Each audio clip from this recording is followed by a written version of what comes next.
ஆதிபகவன் முதற்றே உலகு கற்றதனாலாய பயனின் கொள் வாளறிவன் நற்றால் தொழார் எனின் மலர்மிசை ஏகினான் மானடிச் சேர்ந்தார் நிலமிசை நீடு வாழ்வார் வேண்டுதல் வேண்டாமை இலானடி சேர்ந்தார்க்கு யாண்டும் இடும்பை இலே இருள் சேர் இருவினையும் சேரா இறைவன் பொருள் சேர் புகழ் புரிந்தார் மாட்டு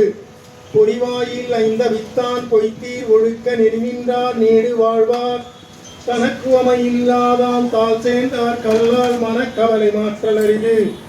அராழி அந்தனன் தாள் சேர்ந்தார் கல்லால் பிராழி நீந்தல் அறிது கோலில் பொறியில் குணமிலவே என் குணத்தான் தாளை வணங்காத்தலை பிறவி பெருங்கடல் நீந்துவர் நீந்தார் இறைவனடி சேராதார் பிறவி பெருங்கடல் நீந்துவர் நீந்தார் இறைவனடி சேராதார் பிறவி பெருங்கடல் நீந்துவர் நீந்தார் இறைவனடி சேராதார். அனைவருக்கும் திருக்குறள் வாழ்த்துக்கள்.